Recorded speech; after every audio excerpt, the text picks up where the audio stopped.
सो अब अपना अगला काम है कि अपन को पूरा जो चार्ट लिखे ना ये सारे समझने हैं। और चार्ट के लिए सबसे पहले हम लोग रेफरेंस में लेंगे क्वेश्चन नंबर 3। ठीक है, इधर देखते हैं। बस एक पॉइंट भाई हमेशा दिमाग में रखना, पहले एक्चुअल क्वांटिटीज़ बनाते हैं, मतलब एक्चुअल जो अपन ने करा है वो बनाते हैं, उसके बाद स्टैंडर्ड को करते हैं। क्योंकि स्टैंडर्ड अपन ने पहले पढ़ा था कि रिवाइज करना रहता है, अगर अपने एक्चुअल क्वांटिटी डिफर कर जाती है तो स्टैंडर्ड अपन रिवाइज कर देते हैं। इसलिए ये बात याद रखना बहुत इंपॉर्टेंट है, तभी बहुत सारे ऐसी चीज़ें केसेस सॉल्व होंगे। बाकी तो तू देख के समझ सकता है कि 90 लगा, 18 लगा, बुक के फिगर से सारे अपन ने बैलेंसिंग फिगर निकाल लिया। 200 आया, 200 का अपन ने टेक्निकली 200 इनपुट्स आए, उसमें से बैलेंसिंग फिगर लॉस आया 18। और रही बात, अपन ने बना लिया 182 क्योंकि ये क्वेश्चन में दिया हुआ था। फिर अपन ने उस 182 को ट्रांसफर करा अपन ने आउटपुट की जगह स्टैंडर्ड वाले में। और फिर उधर से अपन ने कंप्यूट कि अगर 10% का लॉस है और इनपुट अपना 100% था तो अपना आउटपुट 182 हो जाएगा, यानी 90% हो जाएगा। तो उधर से अपन ने सारी फिगर्स निकाली, ऐसे करना था। अब मेन पॉइंट है revise standard quantity. Revise standard quantity क्या होती है? स्टैंडर्ड क्वांटिटी क्या होती है?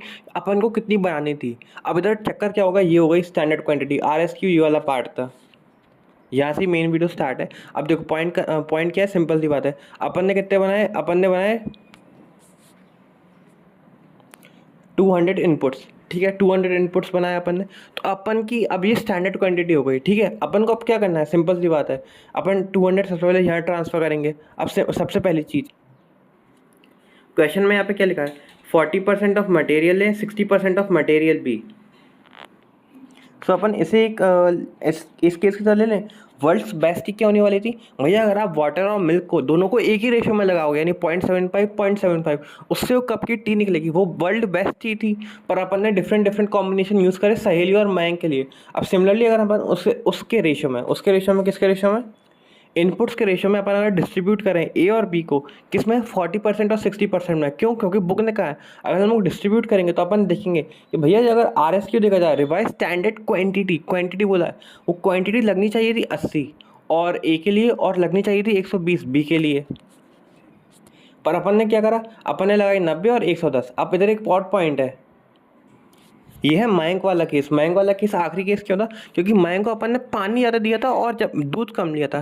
सिमिलरली यहाँ पे देखा, हमें 80 लगानी थी, पर हमने लगाई 90, यानी वो सस्ता मटेरियल था। क्यों? क्यों 20 रुपये में आ रहा था, और हम लोग को 120, यानी वो महंगा आइटम था, वो ज़्यादा लगाना था। पर हमने लगाया 110 क्योंकि वो कम, मतलब वो टेक्निकली वो महंगा आइटम था। सो अपन फोकस करेंगे मटेरियल मिक्स वेरियंस पे। अब मटेरियल यूसेज वेरिएंस की तरह ही है, अपने पास RSQ आ गई 80 120, उसमें से माइनस कर देंगे अपनी एक्चुअल क्वांटिटी। और जिसने ऑर्डर दिया था उसे प्राइस का तो पता नहीं था, तो अपन स्टैंडर्ड प्राइस उठा के मल्टीप्लाई कर देंगे और अपना आ जाएगा आंसर इंटू 20 इंटू 30। 200 एडवर्स, यानी इधर अपन ने मटेरियल में ज़्यादा खर्चा करा। 300 फेवरेबल, यानी हमारा उसमें पैसा बचा है। और दोनों का नेट लेंगे तो 100 फेवरेबल। फिर ये बात, अगर हम लोग इन सब चीज़ों की बात करें, लाइन से पहले वाला दिया ना पोर्शन, उसकी बात करें, RSQ क्या था, अपने एक्चुअल इनपुट बनाया 200 यूनिट्स बनी थी, उसको अपन ने स्टैंडर्ड रेशो में बांट दिया। स्टैंडर्ड रेशो क्या था, जो क्वेश्चन 3 के हिसाब से 40 एंड 60%। अगर हम लोग वर्ल्ड बेस्ट चाय की बात करें तो 0.75 यानी 1:1 के रेशो में था। और अपना AQ क्या था, जो हमने एक्चुअल इनपुट बनाया, एक्चुअल इनपुट तो स्टैंडर्ड में ही बनाया था, RSQ में ही बनाया था, बट अपनी मर्ज़ी से, यानी एक्चुअल रेशो में अपन ने बनाया, उसे कहते हैं। और टेक्निकली अगर हम लोग बात करें इन दोनों के डिफरेंस को ही अपन लोग अपने क्या कहते हैं, मटेरियल मिक्स वेरिएंस कहते हैं।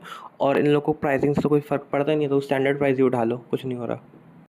और इन लोगों के लिए आप ये भी कह सकते हो कि जो मटेरियल मिक्स है ये मटेरियल यूसेज वाले डिपार्टमेंट में जाएगा। और इन लोग का प्राइमरी काम है भैया, हम लोग को तो कंज्यूम करना है गुड्स, हम लोग को प्राइस वाइस से कुछ लेना देना है नहीं, तो इसलिए हम लोग स्टैंडर्ड प्राइस से मल्टीप्लाई करेंगे भैया।